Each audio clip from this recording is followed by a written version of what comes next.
Let's get right into it. Everybody's been waiting patiently for this. The first one I'm going to read is from Ryan Torek. The subject is Disco Con. Greetings, K100 crew. My name is Ryan. I'm a listener to your show through YouTube clips. My wrestling fandom began with WCW and seeing Kevin Nash yard dart Rey Mysterio into a production truck. It's still one of the most iconic moments in professional wrestling, I think, because it was so well done. Because it could look, it was so that scene, the production of that scene was very realistic. Plus, because Ray took a great bump, Plus, not only that, what made it more realistic is there was something happening in society, which like gang violence, aggressiveness. You had the what was that song? Terry. What was that? Who sang that song? Remember? I want to. Like the Limp Bizkit. Limp Bizkit, break stuff. Right. Yeah. Break stuff. Remember, like Limp Bizkit, Rage Against the Machine, and then you had gangster rap. So you had this whole underlying type of, rebelliousness, grunge music. You know what I'm saying? And these guys are coming in looking like a bunch of thugs who just invaded this TV production. You know what I'm saying? Baseball they were literally from the other country. Yeah, they were sprayed. Right. And two big stars from the other country. Right. Before kayfabe was really big. Yeah. And the dirt sheets weren't really gaining traction. Like they weren't a thing. Right. And like this day and age with the dirt like you had to be a super nerd. Yeah, you like there's a very small percentage of smart fans knew what was going on. The rest of the fans are just watching TV going, what is this? Right. People actually called the police. I remember that. So that might be one of the most well-produced, like 6 to 8 weeks of TV in the history of professional wrestling, because it had people wondering what's going on here. Okay. And you know what? Can I just say one more thing? Yeah. Another part of that great angle that I always loved, because I was a couple feet away when it happened, and I didn't know it was going to happen. And I remember turning to Ray and go, "Bro, this place is cool." Remember when Scott Hall and Nash, I think they showed up for the very first time together, and one of them punched Eric in the stomach and power bombed him through the floor. Yeah. How great was that? Yeah. Oh yeah. Yeah. All right. So, otherwise, the cruiserweights are my. I'm continuing the email. Otherwise, the cruiserweights are my favorite, and I have fond memories of both Conan and Disco. You guys are both wrestling legends to me. Being legends, can't believe all the disrespect Disco gets. It's crazy that Tony Khan called Disco an irrelevant parasite on Twitter. Disco calls for more interesting stories and characters and taking less crazy risks in the ring. If anything, Disco is offering sound advice to younger talent. Markedly, not a parasite. So my question, do younger wrestlers reach out to Disco and offer support in private? I hope a lot of young talent don't share the out-of-touch views as Mr. Khan. Thanks for the great shows and have a good one. Conan, did you see these? Go ahead. Yeah, that's what I was going to say. Conan, I know you're off the grid when you're working and stuff, but did you have any knowledge of this interaction between Disco and Tony Khan as of yet? Where did I saw it somewhere where he called you with that an irrelevant parasite. I want to put everything. No, but I think you took a shot at him first, right? Like you said, maybe he said something like. Let me tell you exactly what happened. I'm going to show you right in a row. I'll tell you exactly what happened. So I'm visiting my mom. Right. And I'm and when I come visit my mom, I usually just stay here I just stay at my house. And it was Saturday night, so the UFC was on, Collision was on, there was a football game on. So I'm like on the computer in the recliner with the television on and stuff and I was going over FanDuel stats and stuff, I think, because I'm filling out my FanDuel lineups for Sunday afternoon. So I'm like just on the computer, right? And I'm going back and forth, and I'm watching Collision, a little bit Collision. I'm just surfing. I got the UFC, everything, right? And then I'm on Twitter, and I'm watching Collision, like they have one of these Blue League matches, like Eddie and Claudio are wrestling each other, whatever. So. And it's just going on forever. The match is going on forever, right? And I'm just like, whatever. So I turn it off. I just, whatever. So Tony, later had tweeted, AEW fans, how are you feeling? Hashtag AEW Collision on at TNT Drama. And I tweeted, the show needs a reset. Okay, that's the way I feel. This show has been kind of stuck in the mud for the ratings haven't gone up in months. They're doing tournaments. there's like a lot of guys like Wardlow and stuff. They're still like not. We do the reviews on the show, right? And I tell the stuff that we like and don't like. And the funny thing about this is that all these fans think I'm this hater and stuff and thing.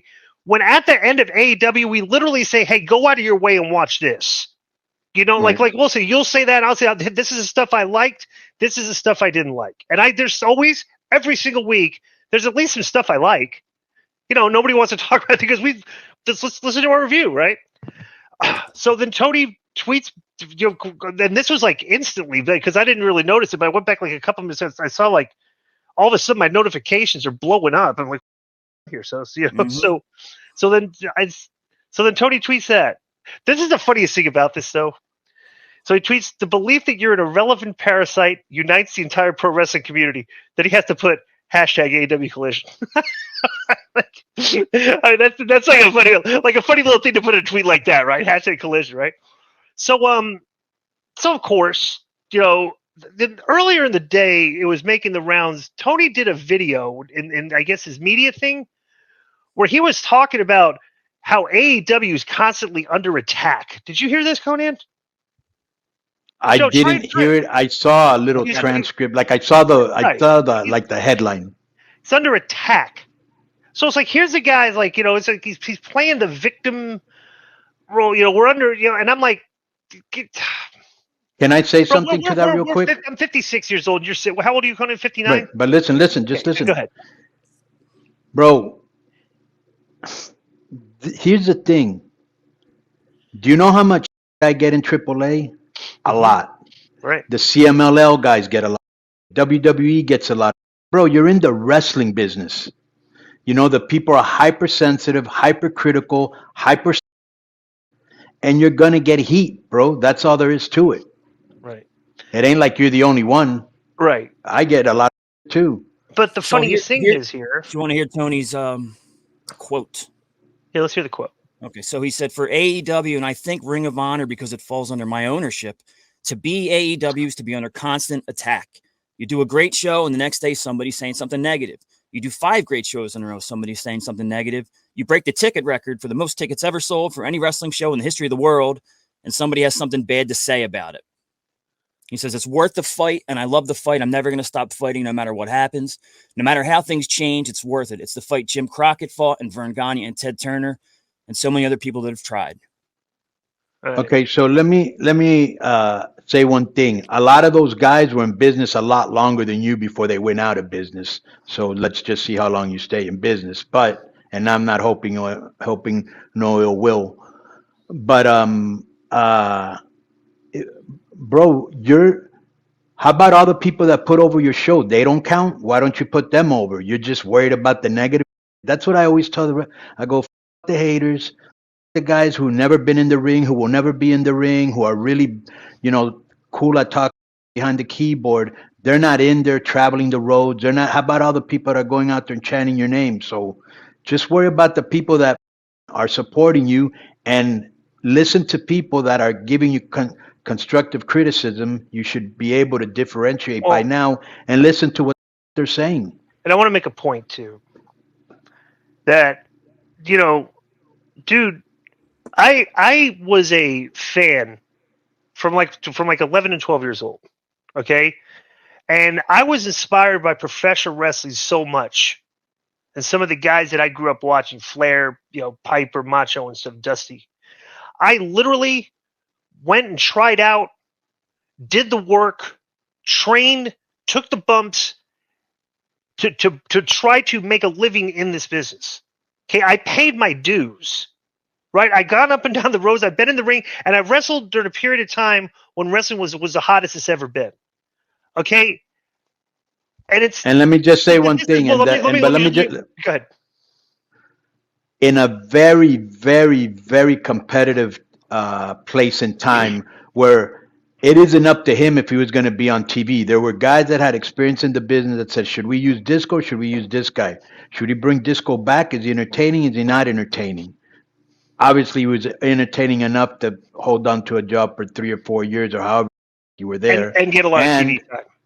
And get a lot of TV time. And you were over, which not everybody was. And as Joe has brought up on the show multitude of times, you were like one of the highest rated guys, or what was it? During the period of the highest ratings, I was the highest rated guy.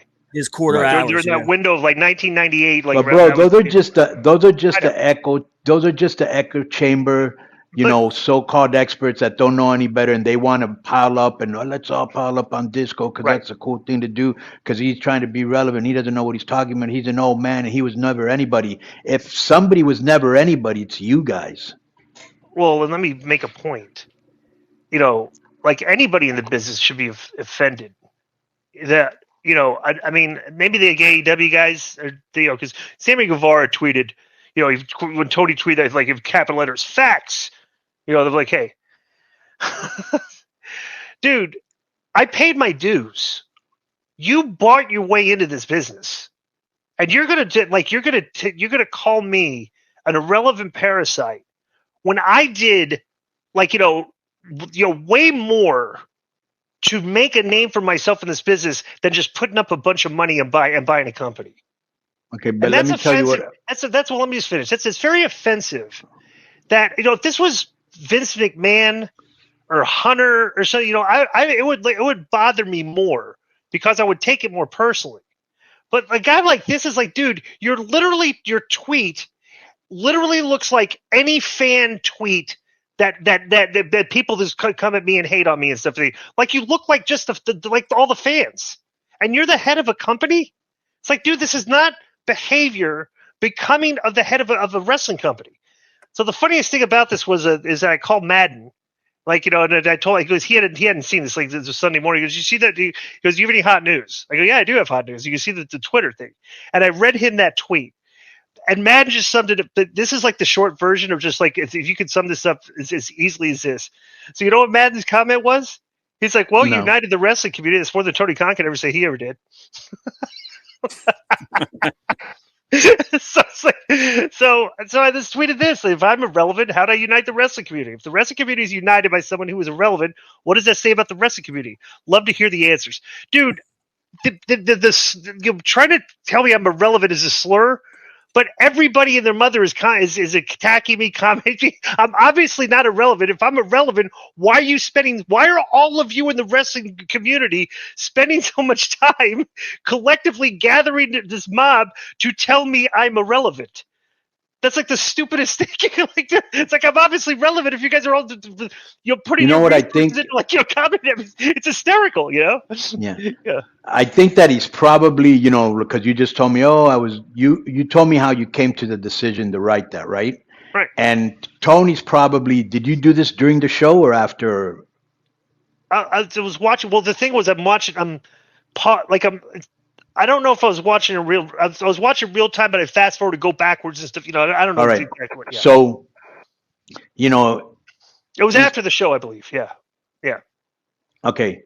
So he's probably fresh off the show with adrenaline, and he's like, I put out this thing, and Disco shot right at me, even though I hadn't talked to him directly. So now I'm gonna get him back, and he's getting over with the red meat with his base because they all hate you. Just like when Trump. Remember when Trump goes, now they're he says he's going to be a dictator, and and he's like only on day one, right? He knew two things. That's why he's still the man. Right. He knew two things were going to happen.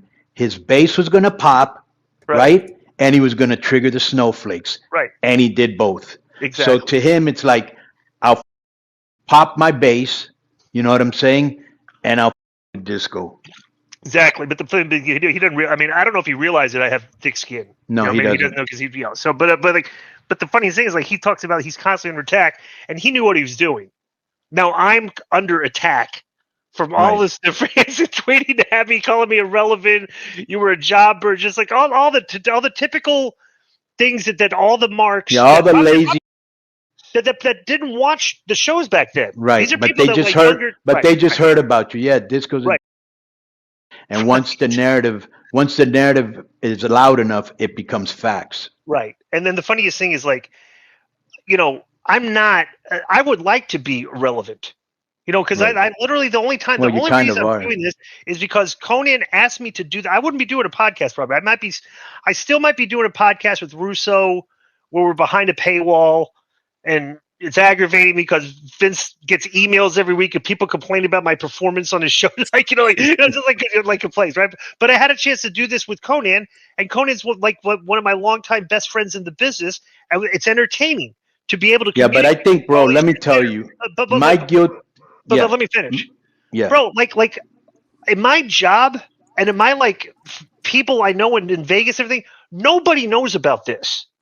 Like, nobody is following the wrestling and stuff. Like they don't know that this wrestling community can't stand. Like, no, this is like the only time this is news is when I'm on Twitter and like I do the show with you. But like I have another life, and I turn down wrestling bookings all the time. I don't retired. I just like doing this, and it's like I step into the wrestling bubble, and it's like the bubble of the. But I love it. Like, these people are vicious. Let me tell you why I love it, because whether it's Surly Dave or Cornette or Eric Bischoff or Madden or you, I love when the boys go off on the fans, because the fans think they know it all. They're a bunch of, and I love when we put them in their place. And since you're a provocateur and you like to them, I love every second of it. Right. It's like, I don't know if and you really think about it, most of these fans are antisocial. They're kind of nerdy. You see it's like a nerd culture. They don't have like a lot of social life, and they kind of like get a jolly out of like tweeting at me and calling me names, right? And I'm like, and then and then tagging other people and having them jump on too, because they can't do it alone. Yeah. But I would just love to see, these are the same people that if they saw me in person would probably want to take a picture with me and have an autograph. Right, and not say anything. Right. It's like, so it's like, bro, it's like these are Twitter. Like, I wouldn't, like with Tony Khan, if I met him and then was face to face with him, would he call me an irrelevant parasite to my face? I actually think you guys would probably get along. We probably would, because he's very. Let me tell you, when people say, "Oh, well, you keep saying Tony's cool," okay. I don't mean cool like The Rock, or maybe how probably cool. What's this guy that was named to Angelina Jolie? Brad Pitt. Brad Pitt. I don't mean like that. But if you sat down with him and you start talking like the stuff I like, movies, sports, music, wrestling, sports, right? Bro, he's cool. Like I'm saying, I would, and maybe a year from now, if like whatever pass we go, I'll be playing him heads up in FanDuel every week. Because he's probably a fantasy football player like that guy. So, but he's in a very tough position. People are criticizing him. His ratings aren't what it used to be. He lost some stars. He's taking a lot of heat. Probably doesn't know how to handle it. Who knows what his dad tells him, or who knows what he's going through, bro. You know what I'm saying? So I just don't try Tony too much, because he's probably got. I'm in a similar position, not the same because I'm not an owner, but I know how I take, and I have to ignore everybody because I don't. This is, and I've never personally, and so 2 times I can probably, if I want to say like I've never really insulted people or called them names stuff, except for a couple times with Eddie Kingston. With talking about you need to get in shape, and when I called the guy for Evil Uno, I said he was fat, because he's on TV, and I'm like, just for me personally, that's not me. He was overweight. It was harsh. It was harsh. Like, people look at those comments. People look at those comments that I said, and they're like, "Oh, you're a horrible." I'm like, dude, I'm just trying to tell these cats to get in shape, which is it's not bad advice, like to wrestling. But the thing is, I wouldn't even listen to them, bro, because you're just you're giving him good advice. Lose weight, you'll look better. And it is good advice. What are they doing with him now? And I want to tell people, I see what Tony does. He works for a football team, professional football team. He works for a professional soccer team. I watch football. I watch the soccer games. And, bro, you're writing 3 shows. And I've written shows. And I'm like, anybody in the business has done this before will tell you, dude, you need help. That's the major criticism. That's it. Your ratings are kind of stagnated. You need help writing these wrestling shows, because that's a very difficult job to do, to write 1 and maintain good ratings. And you're trying to do 3. And at the same time, you're trying to handle talent, and you're handling Gorilla, and you're signing contracts, and you're TV deals, and you're, bro, come on. He's gonna, bro, let me tell you, I I had so much work at one time that I ended up in the hospital for fatigue, and he'll end up in the hospital with fatigue. Yeah, I mean, he might. You're absolutely the stress, because obviously the stress is getting to him. Yeah. When you see situations like this, he's tweeting a guy like me, calling me, Yeah. Why even give you the time of day? Right, exactly. So whatever. But I have no ill will. I just think he's just in this wrestling community, and it's not. Yeah, he's deep inside the bubble, bro. He's an owner, and it's not becoming of a guy like that stature in the bubble to be tweeting just like all the fans do. Like you tweet. Yeah, he's probably tired of hearing. He said, "Disco." He came right at me. Right. Yeah. I'm gonna. Yeah, and he's at you for like 3 years anyway, or whatever. Right. For reasons that that if we sat down and talked, he'd probably realize that he shouldn't be. So. Right. Okay. But enough people are in his ear, and he reads enough headlines, which probably not even reading the whole thing. You know what I'm saying? Right. Yeah, I don't think you have a fan in Sammy Guevara at DI, because right under Tony's tweet is Sammy going facts. Yeah, with capital. He works for him. What do you want him to say? Disco. Yeah. Hey, and of course, and this is the funniest thing too. You would think that the wrestling journalists would be looking at this thing and being like, why on earth is he doing this? Like this. Instead, they're like liking it, retweeting. They're all these guys these are all marks that have never done what we did, trained in the business, gone the miles, taking the bumps and stuff for things. So it's like, whatever. It's kind of it's very disrespectful. Some of them are more respectful than others, but at the end of the day, they're all fanboys. Exactly. Well, we'll get some takes on it. We'll get some takes on it, DI, coming up, because I heard Busted Open discussed it today. I don't have my hands on it yet, but I will. And I wouldn't be surprised at all if Cornette does a segment on it. Right. And then Eric, of course, who we'll have this week as well. So it's good timing. Yeah, good timing, right? Too. And plus two, I didn't listen to the clip, but Eric goes in on Business of the Business is an hour and a half on WWE and Warner Brothers Discovery. I want to get in. I want to, because it sounds like obviously he probably knows a lot about the situation. So stock was going up today, right?